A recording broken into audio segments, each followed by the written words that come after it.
Set my grind and set my heart on ice cold. I'm only here to even the score. Whoa. My mind is set, my grind is set, my heart on ice cold. We down right now, but did it before. Whoa. See from here we going up. Made the call, I shown up. Now the game is sewn up. Say my name is blown up. We up. Hey, how you doing, folks? This is Chris Harris here. Another episode of Bus Sweet Sports Podcast, presented to you by 810 Studios. And we got the crew back with us today, man. We got Brandon Blackwell, BB, got Brandon Ward in the building, and we got Midway's most wanted, the Magic Man, Mr. Magic Gomez. Unfortunately, Coach Graham isn't with us right now. Hopefully he could join us before the end of the show. But got the whole crew in here, man. How y'all doing, man? How's y'all week going? Man, it's going pretty good. Other than I hear I'm on the wanted list. Hey man, you got your Kleenexes handy? Hey, look, I'm glad everybody's with us, man. If you're here for all your local high school sports talk, you're in the right place. This is Warsaw's #1 podcast right now. That's a little inside joke, but we'll get into that later on in the show if we got some time. But appreciate everyone joining us. Like I said before, we're sponsored by 810 Studios. Between my 810 Studios, check out all the content, all the videos, like, share, follow. Today's episode, man, we're just gonna do a little brief recap on the Sampson County Jamboree that happened this past Friday, and get y'all ready for week 1, man. Talk about these games and give y'all our predictions and a little extra emphasis on our first ever Buck Sweet Sports game of the week, Midway versus Hobbton. So we're gonna go ahead and dive into this thing. If the fellas are ready, we're gonna run this Buck Sweep. So first off, want to talk about the Jamboree this past week. Great event, man. Always a fun event to check out. The official start of football season here in Sampson County, and I just want to get you guys' observations on your thoughts on your respective teams or whatnot. And if you're ready to go, man, we'll go ahead and start with you, bro. Oh, did you say me? I'm sorry, you cut out for a second. Oh yeah. Yeah. I'm good. Actually, I'm gonna back it up a little bit. Before the Jamboree, we had a scrimmage just before that. Lakewood went out and scrimmaged Wallace Rosehill. Let me tell you, man. Those Wallace boys, well put together squad. You know what I'm saying? That's a quick group of boys right there. They're fast. They're aggressive, physical. Brandon came out there and met me. I'm sure he'll probably want to speak on it too. Man, hey, it was fun. It was a lot of fun. Hey, look, they came out, hit us in the mouth right out the gate. I believe it was their little number 7 they got there. I can never remember my man's name. I know he's getting some looks though, but they get a little 5-2. Brown. Yeah, Brown. Okay, yeah. So they hit it with a little 5-7 yard pass, something like that. And my man is. Let's make sure we mention Brown before something happens. Yeah. So yeah, Brown. Let me. Y'all heard me. It's Brown. Is that what you said? Yeah, Brown. Yeah. So they hit him with like a little 7 yard pass. Yeah, and I also want to mention the quarterback for Wallace. He's a freshman. Oh yeah, hey bro. I'm gonna tell you, I didn't know that. I would have never guessed the kid was a freshman. Hey, he's dirty. He's dirty, bro. Like they I got his name too. If you want his name. Yeah. Go ahead, drop it. What's his name? His name's Adrian Glover. Got you. Hey, kid got a future. Kid got a future. Hey, he's got an excellent squad around him. Those guys, like I said, they're not the biggest boys you've ever seen. They got some height on them. They got some wheels on them. I said, I thought we came to play the Bulldogs. We came to play the Greyhounds. These boys is. I'm trying to tell you, what? Them boys is fast. Hey, look. So they dumped that little pass very first thing, and my man got a blocker too. Them boys know how to block. Hey, he made a little hop to the right. His blocker filled the gap between the receiver and the defender there, and he exposed the rest of the right side of the field all the way to the house. So our guys had a little shock and all. It's the first time they had touched the field together as a unit. They missed out on the 7-on-7s and all that, with our coach kind of coming in late. But I'm gonna tell you, I saw a continual progression of our guys throughout the entire event. Like, we started off playing JV on one end, varsity on the other. and they was just running, path field back and forth. And at first I was like, this isn't good. And man, by the end, I was like, this is a dogfight. Our guys started to settle in a little bit, especially on the defensive side. Like we were playing ball. We were playing ball. Matter of fact, Yeah. I think we got I want to say we got 3 sacks in a row on that quarterback. Please don't quote me on that, but I think it was 3 in a row on him. So like they started reeling it in. They started looking like a ball team out there. So I was proud of that. I actually reached out to Coach Holt and spoke with him, and kind of asked him. I said, if you had to say something about that scrimmage, if you wanted to make a point, what would your point be? He said that he's very impressed with his linebackers and his D line. So you want to speak on that before I hop up onto the Lakewood Jamboree thing? You want to speak on what you saw from the other side of the Yeah. fence? I'm just gonna piggyback off what you said. Lakewood got punched in the mouth early. I think that was expected because Coach ain't been with them for so long, and for them this to be their first scrimmage against a team that's always you really ain't got to mention Wallace when you mention 1A football on the East Coast because everybody knows Wallace and knows they have the athletes. Everybody knows they got speed. They always got speed. So for Lakewood to come out and get punched in the mouth and then turn that whole scrimmage around into their favor, it's pretty impressive to me. And it shows the work that Coach Sloan has put in at Lakewood just in his short time being there. It's like BB said, man. The linebackers and the defensive line and the cornerbacks, they they settled in and they started to really pop some pads out there. And offense still a work in progress, but it's not far off at all. It's not For far. sure. A few things to clean up, as far as snap count and so a couple quarterback things. But other than that, man, Lakewood's gonna be solid this year. Now 2 or 3 years from now, we might be saying the same thing about them as we're saying about Wallace. With Sloan there, he's definitely a bright future for that part of Sampson County. And once again, I do want to say, Wallace has some talent out there. There's so many names and names. God forbid we leave off one, and then the whole county's gonna go to needing tissue. So, but they do have freshmen on varsity that's going to be there for a while, and I see bright things out of Wallace as usual. That's nothing new for us here. We all know Wallace is like that every year. It's rare that they have a down year. So, big up to Wallace and Lakewood. Showing everybody what they had early on before the season starts, and they really put on a show for everybody. Yeah. Hey, I appreciate that. I know you said Coach Sloan a couple of times. I know you met Hope Sloan. Sloan had his little stint there at Lakewood. It's hard to disassociate his name. Coach Hope. Yeah. No worries. It's hard to disassociate his name. It's You still in new, trouble still next early week, for son. everybody. You in trouble next week, son. Nah, he's good. He's good. My people calm, bro. My people That's cool. me. You I'm made that trouble. fancy list, and not one of my players complained about it at Coach all. Hope, I apologize, Coach Hope. That was I know we were talking about Coach Sloan in the beginning. I heard Magic talking about him, and it was just that's how it was registering. That I apologize, Coach Hope. But yeah, Coach Hope's got some great things going on over there, and I really look forward to Lakewood here in the next couple of years being probably a powerhouse. Yes, sir. Yes, sir. I will say, speaking on that offense, and Brandon, I really appreciate your perspective on it as well. I'm glad you were able to show up and kind of be there with me. I appreciate all of that. But on that offensive side, as far as our line goes, we were missing one of our key players out there. He was actually had a cruise plan. He was out on a cruise with his family, so he got back late. He was able to join us at the Jamboree, but he missed out on the scrimmage.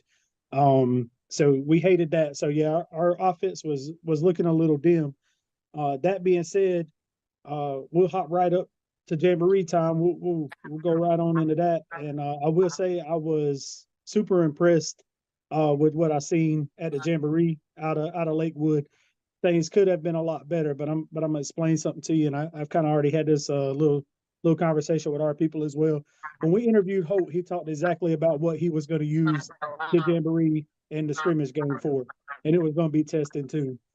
With him not having a history with them guys, he was going to be cycling people in and out, trying to see who had what, who was going to show up when he needed them. And he did a lot of learning that scrimmage game. He found out there were some ones that, you really thought that were going to always be dependable and accounted for. And, some of them kind of checked out a little bit, and I think that's why, a lot of people thought he was crazy taking us straight the first time we touched the field together to go see Wallace. But, those are exactly the kind of things he was looking for. Like, when you're faced with that strong adversity, when you're seeing some of the toughest times that you're going to see, who's still going to come out on the other side with their head up? Like, who's still going to show up and be on that field for their team, and who's going to check out? So, it was a lot of learning for everybody. He collected a lot of data. Now, he did say that 48 hours difference from our scrimmage into the jamboree. He did say that he was super impressed with the improvement that he saw in just 48 hours. Those are his words. He said he's working with the O-line. He said that's going to be a big focus this week coming into our first game. He's going to be working with that O-line, which was a little bit of a struggle even still at the jamboree. We had some little struggles there.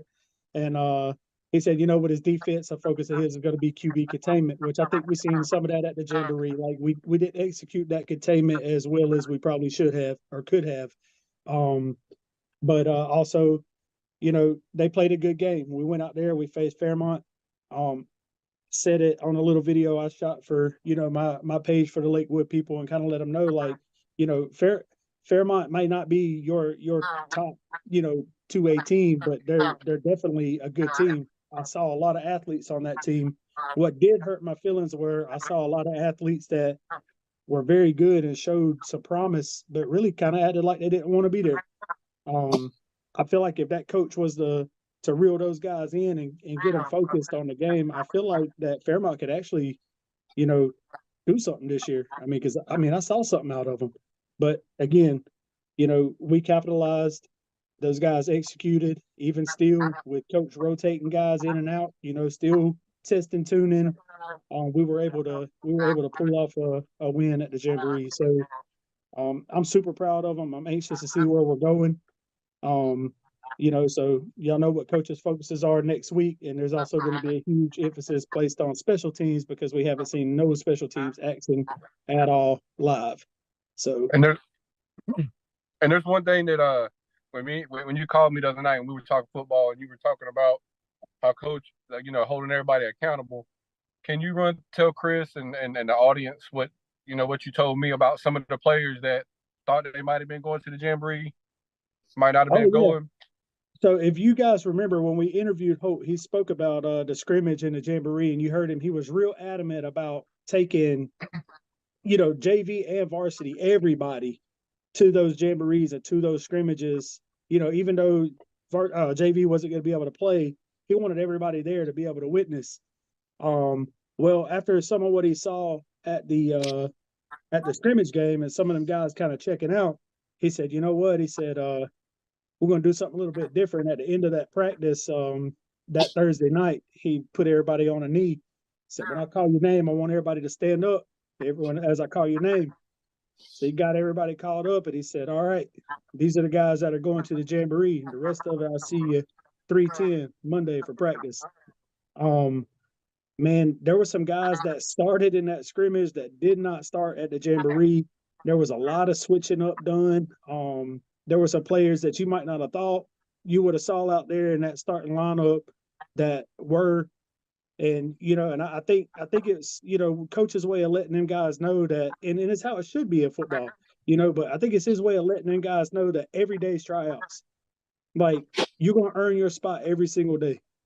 And dude, I have so much respect for that because it'll teach those boys so much about what it takes to be not just a football player, but a man. Going through life, every day is tryouts, man. You don't perform, you don't do what you're supposed to do. You can be set down any day, And just because you got all the talent.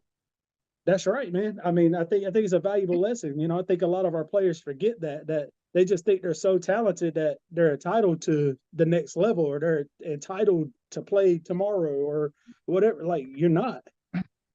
You're not. You got entitled to be have on the that list. work The ethic. season ain't even started yet. Yes, exactly. And so that's kind of what Lakewood's been going through and dealing with, man. And like I said, I'm super proud and super anxious to see what we got going on. This game coming up this week, you know, it shouldn't be a tough one. We got we just got to put some things together, and I think this is one more game that's going to give them an opportunity to kind of collect some data and put some things together that we haven't had a chance to work on. I think with the improvement that we've seen in 48 hours, I think the improvement from the jamboree to Friday night is going to be even more unreal.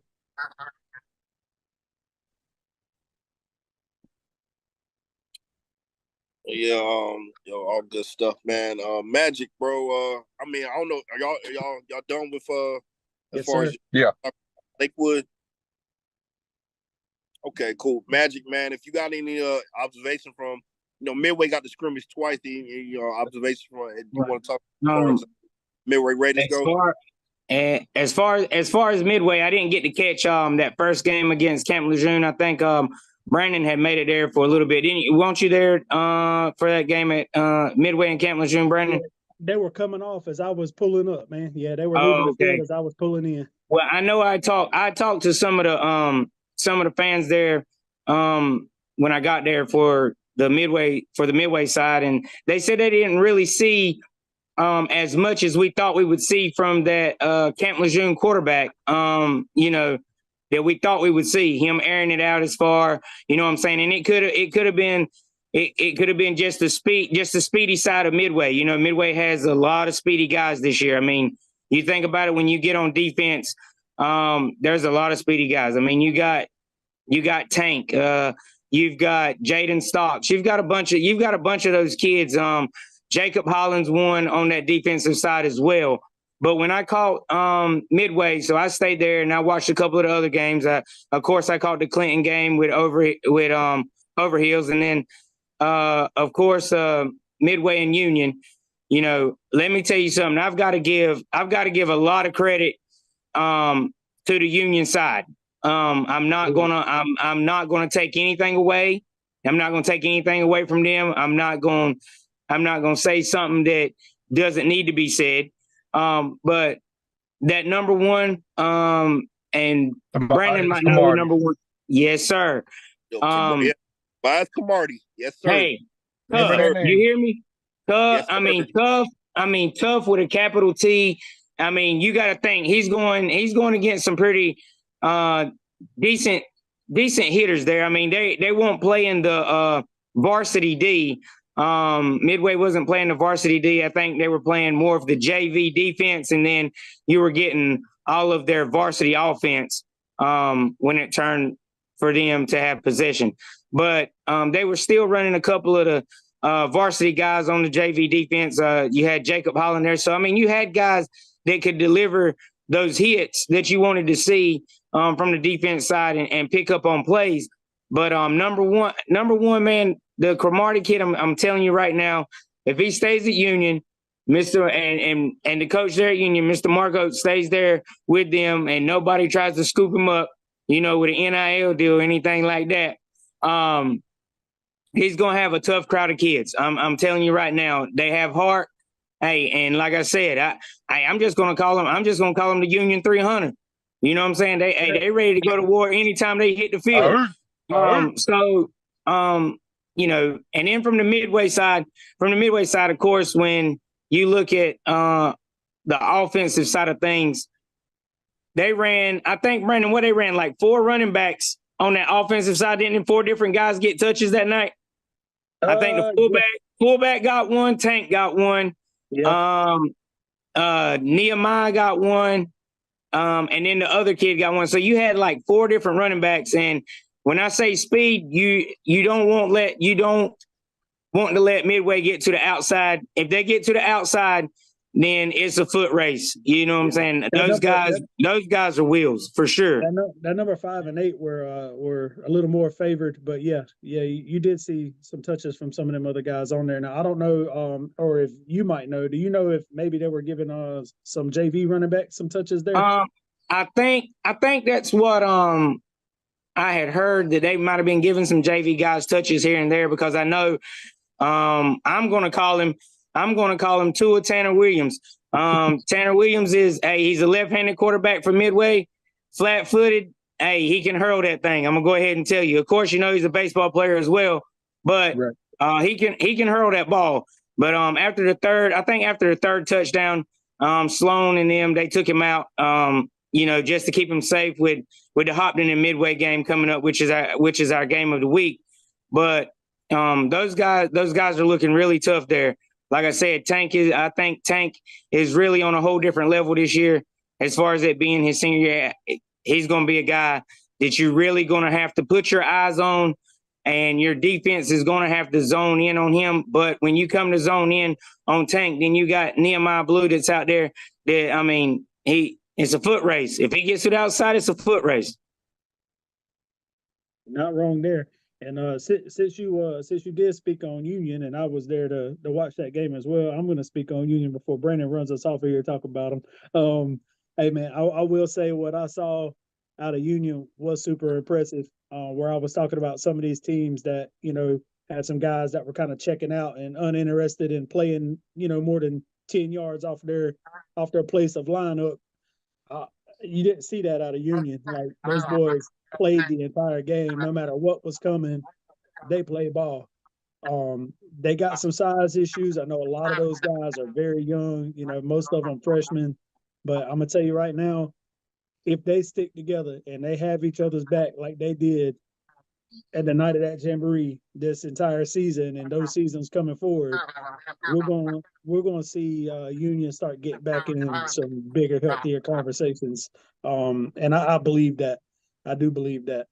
You would have been. I will mention that most of the starters on offense are your starters on defense. Wow! They play both ways the whole game. So I think that's going to be their biggest issue this year is size and conditioning. Playing the whole game, my whole season, and everything, man. I think once they start getting some wins put together, season in, season out, they'll start getting more attention from other kids around the school to want to play football. To bring that culture back, and I know Mark Oates can bring that. So I'm still gonna stand behind my boys, and I'm still gonna talk my junk because I'm a Spartan through and through. I'm still gonna stand behind them regardless if we 0-10 or 10-0, baby. Right. I know that. But I do know that's the concerns for Union this year, though. Size and condition. Okay. Well, look, I'm gonna speak on all y'all real quick. I'm gonna brag on. I was impressed with a lot of the county schools this year. Just watching Jamboree. Touching on Midway real quick. First thing that stood out to me about Midway was their size, man. They got some big boys. You did mention that. Big boys. I heard Coach Sloan over the summer talk about how physical they were, and with that size combination, man, like I said, number 75, man, Big John Williams, man, I would put 75. I'll line number 19, Mr. Jacob Holland, up at like an H-back, and I would run power behind them two all game until someone stops. All day. They're just all day long. I mean, really impressive bus. You hear coaches talk about, man, they look good getting off the bus. Man, them kids look good getting off. Like, Midway's going to scare a lot of kids getting off the bus, man. Those are some they got some great size. But not just that. I mean, they back it up with their athleticism as well. I checked out number 8, Jeremiah Blue. Checked out number 5. I mean, Tank Williams, his reputation per season, Buck Sweet Sports preseason player of the year, out there making plays. I was impressed with the quarterback. Just overall good team, man. I'm excited to see what Midway, how they end up as far as the season goes on. Once again, like I said, I talked about Lakewood. Definitely impressed with the job that Coach Holt has done out there. Once again, another team with some impressive size, impressive athletes. One thing I like, man, I like the quarterback, man. The first play of the scrimmage took a really, really hard hit, and it didn't faze him. He bounced right back up and, did exactly what he was doing, what he was talking about in those interviews, man. And I was really impressed with him. Just really impressed with the overall team. I think Lakewood's going to be a really solid program this season. Speaking on Union, I'm just going to piggyback off of what everyone has already said. And I think I talked to some of my other friends about it, man. A name to write this kid's name down. Tobias Cromartie. Write his name down because over the next 4 years, you're going to be hearing this kid's name constantly. Probably not only on the football field. Probably, I could see him doing big things in track. Probably big things in basketball. If he's just an outstanding athlete, man. And I'm definitely rooting for the Union Spartan program. Coach Mark Oates, great guy. He's got like I said, they got the right guy in the right position for them right now to bring that program back. And like I said, they take their lumps. They're gonna take their lumps, but like I said, in about 2 or 3 years, that team is gonna be a team to definitely watch out for. And real quick, just for the listeners, man, if y'all hear some background noise, I apologize. I'm at the pool with my family, man. It's the weekend, got to get that family time in, and I apologize if you hear a little bit of background noise. Like I said, we don't get paid for this, so we gotta make it work with how how it does. So, gotta get it how we live. Oh yeah, definitely. But impressed with all the county schools. Speaking on Clinton real quick, based off what I heard, I knew it was gonna be, a struggle, man. I did see some bright spots. Of course, Jaden Williams, outstanding linebacker, out there making plays. Was very impressed, and I guess the surprise of the evening was number 50, defensive end Kelly Noor, was out there making a lot of plays. 6'3", 235 defensive end. Name that wasn't popping up in preseason. He definitely was out there making plays Friday night. So definitely for your Clinton Dark Horse fans, be on the lookout for him. It's gonna be a process, man. Clinton lost a lot from graduation, from transfers, breaking in new coaching, a new coach there. It's gonna be a process, man. We play a tough non-conference schedule. So like I said before in my preseason show, man, I preach patience. This is not it's unfair to compare this team to last year's team. Like I said, there's going to be some growing pains, and you just hope by conference play that they kind of get it together. But it's going to be a struggle. I'm gonna take my own advice. Like I talked to y'all last week about scrimmages and stuff. Don't go so hard as far as seeing what you see in a scrimmage. But like I said, there were some telltale signs and just stuff I saw in practice and stuff, or heard about from practice that what I saw Friday night wasn't surprising to me.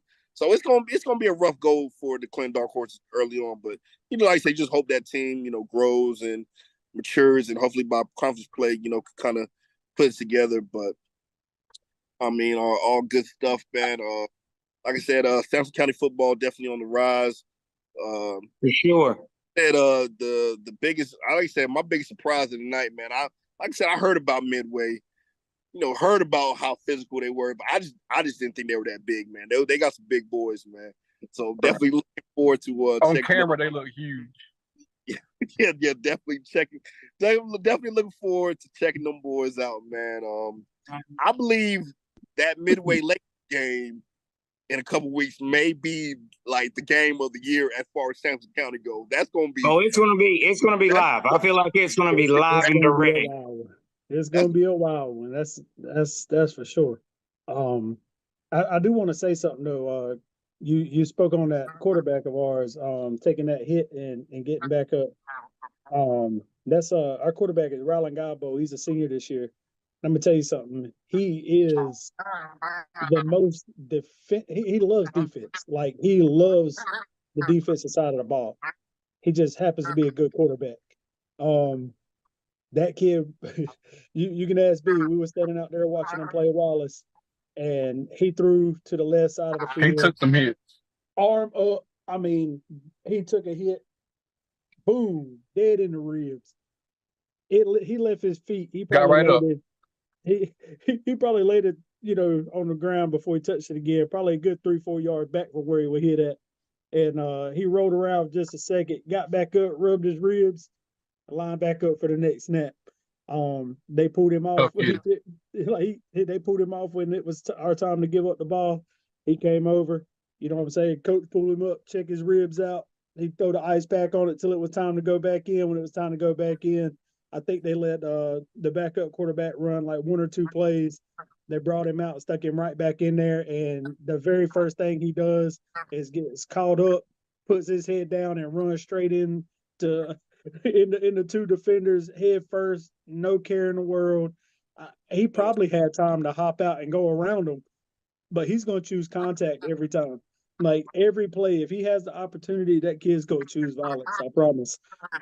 He's an amazing athlete, and he craves contact. So if you're coming at our quarterback and you think that's about to do something, well, our quarterback is built a little bit different. So he's coming back. Definitely. Yeah. So he is a tough kid. Crazy. Just to speak on what you safety for us. He usually runs safety on the defensive side of the ball, and if you got it and you're coming, he's on the way. Just to speak on what you were talking about, Chris, about Clinton, there were a couple of bright spots there, and I've done some interviews with some of these players off of Clinton. I've got a nephew that plays for Clinton, and he plays defensive tackle and he plays defensive end, and sometimes he'll play a little tight end for a blocking tight end. So he'll be wearing a different number here and there. But number 40 is a guy to watch out for too. But at the same time, I spoke with Jaden over,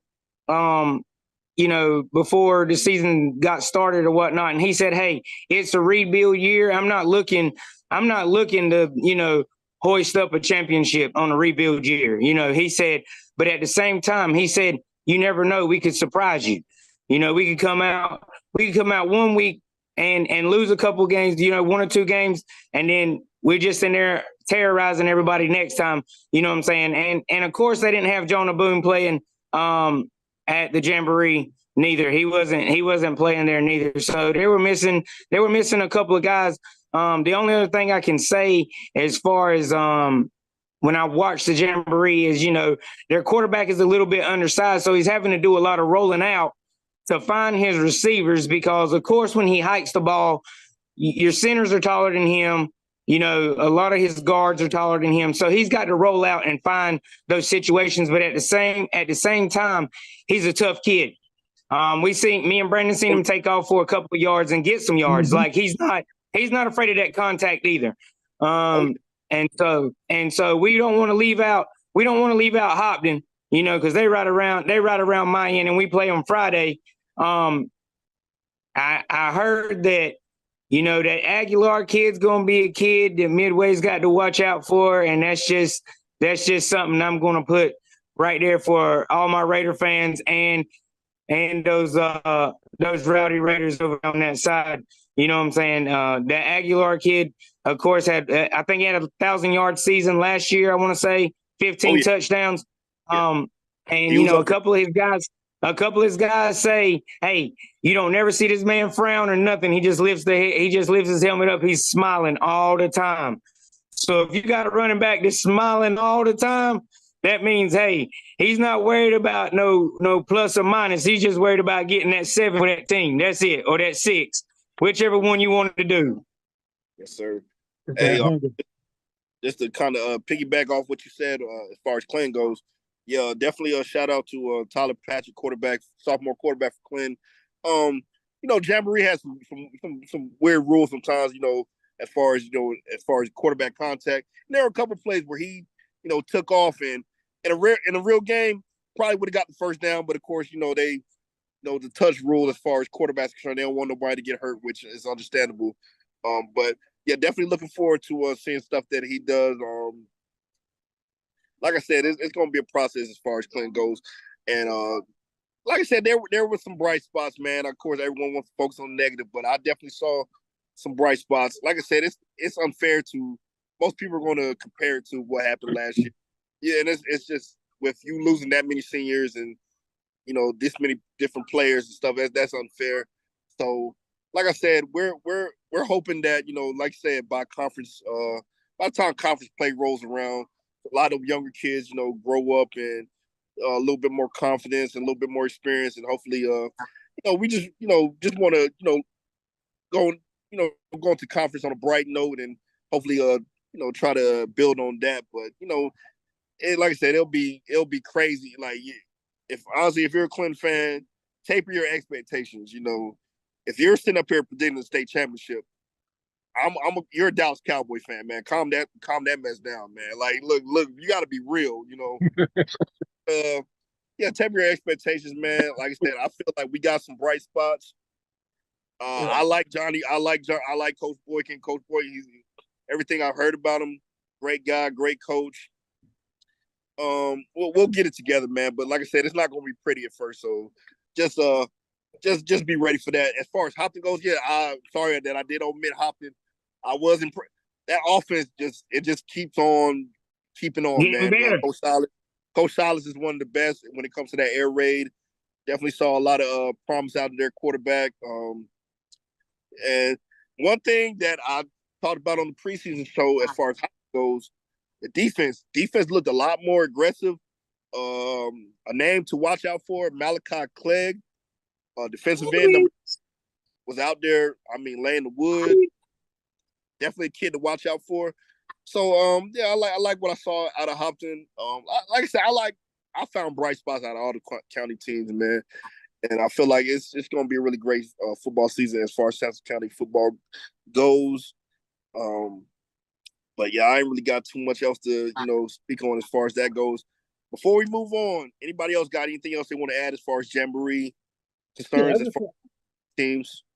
Yeah, I just want to say, Clinton's full aware of what they're up against. You know what I'm saying? Like, the athletes are full aware that, what this season's about and what this means. Like, they're not oblivious, and I will say, yes, they are down, but you can't count them out.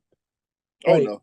Because it is a smart group of kids It's over there, football. and it's a group of athletes. Yeah, and it's still dark horse football. Like, everybody in that program, including those athletes, are full aware of what these next few seasons are going to hold. Yes, sir.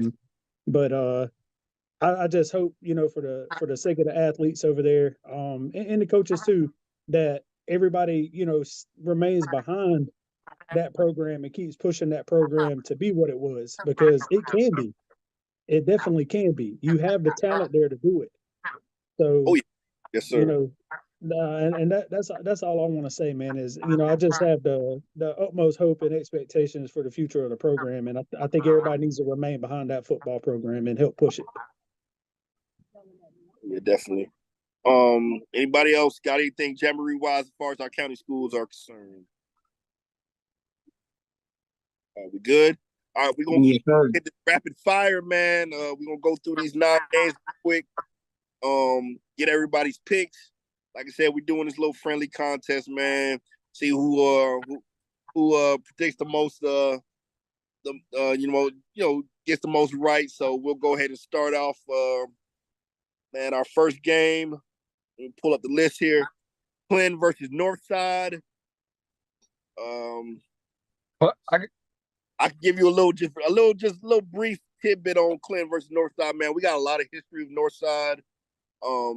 We used to be conference foes in the mid early 2000s. A lot of great football games. Northside was always one of the most consistent 2A programs. They're now a 3A school. Great coach Pollock out there in Jacksonville, man. They've been down the last couple of years. Haven't won more than 2 games since 2019. Clinton's really had the best, got the best of them the last couple of years. If y'all don't care if I start, I'll go ahead and say, man, I feel like I checked them out in their jamboree. They played at the Bash of the Beach down there at West Brunswick against Ashley. Watched them. They're a really young team. Only 2 seniors. Starting quarterback in that jamboree was a freshman. Like I said, I feel like as much as Clinton struggled in their jamboree against what a lot of people are not realizing might be a really solid Overhills team that returned 17 starters. I feel like Clinton, it's going to be it's gonna be a 50-50 game, man. I feel like if this is one of those games that Clinton can pull out. So, my pick, I'm definitely gonna go with the Clinton Dark Horses. I feel like it's not gonna be a blowout or anything like that. I feel like it'll be like a 7-point game, whether Northside wins or Clinton wins. But I'm gonna go with the Dark Horses on that game. Well, I'm not as nice as you, Chris. I'm gonna have to go. I'm gonna have to go with Clinton, and it's not gonna be close. Like you said, Jacksonville Northside has had their struggles the past 3 years.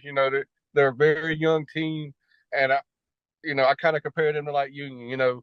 You get them 2 or 3 years, 2 or 3 more years. They'll probably be back where they're supposed to be. But I see Clinton by two touchdowns, 2 at least. All right, we got 2 for Clinton. Who's up next? I'm gonna say, when I was doing my homework, I felt like kind of like what you said. I felt like it was gonna be anybody's ball game, really. Like it could go either way. Just because of where Clinton's been, and some of those guys still remain on that team. They've seen levels that school hasn't reached in years. I think that some of those guys are going to hold on to that, and they're going to refuse to be denied. I feel like you're going to have your heroes kind of show up when the season really kicks off and gets started. I feel like it's a dark horse win on that one.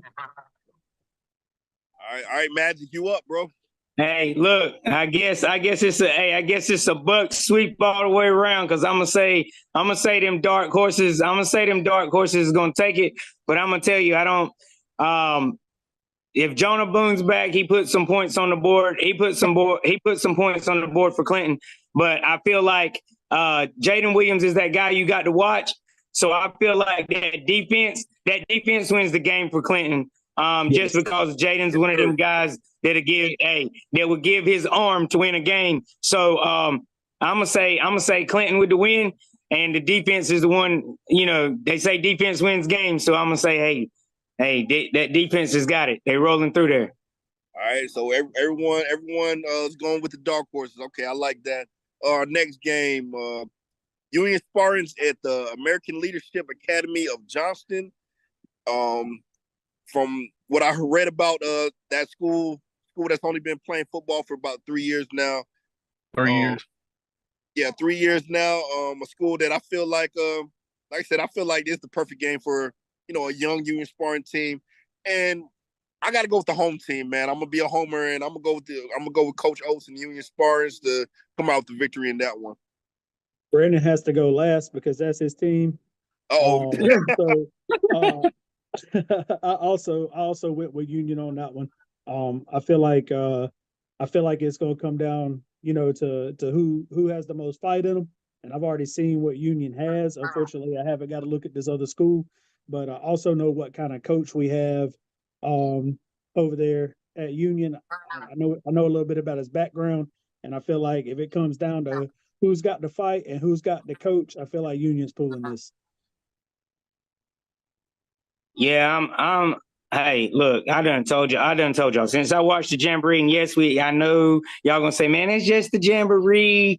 That's just, they just checking the cleats out, make sure they work good, wear good. Hey, but look, let me tell you, number nine on Union. I didn't mention him a while ago. I think he's the backup. I want to think he's the backup. So if they put him in there, he's gonna do some great work. But still, I'm with number 1. Cromartie is toting to you all the way for 6 points every time if you're giving him that ball. I'm telling you, as long as he's got the holes and he's got the blocks, he's there. You know what I'm saying? Like Chris said, that is a name you're gonna have to. You're just gonna have to write that one down. That's a good kid, tough kid, and hey, I'm going with Union. Kid brings Okay, energy too. I'm definitely I might sound kind of biased, but I'm definitely going with my alma mater. I'm going with my boys. Of course you're biased. Come on now, it's all right. Hey, come on, Skip. But Skip. I'm definitely going with my boys. They like you said, I'm just like BB. I don't know too much about this school, but they got time to grow their culture and try to get there one day. But it won't be this Friday night against my Spartans. You know, they're definitely gonna take this dub. We are Sparta. Oh, that's right. With the twist kick. Look, so far we all picked the same teams, man. We gonna start having to mix this up a little bit, man. We can't all It's getting there. Trust me. Well, look, we're gonna step out of the county real quick. All right, we're gonna go JF Webb versus Greensboro Smith, Ben L. Smith for if you want the full name. But I've talked to Coach Gainey a couple times during the summer. I like the athletes that they got out there at Webb, man. 5-5 team last season, return a lot of athletes, return their entire offensive line. I believe in what he's doing out there. I feel like Webb's gonna go out there in Greensboro and get a big time win. So I'm gonna go with JF Webb in that one. Yeah, I concur with you, Chris. You know, like you said, JF Webb has a lot coming back from that team last year, and they're building on what they have from last year. You know, 5-5 season isn't a bad season. You know, it's always something to build on. And when you got so many returners that already know what's going on and are hungry, I just think JF Webb pulls that out. Probably about a touchdown or 10 points. Okay. These are not two schools that I'm extreme. Oh, go ahead, Magic. You go. Okay.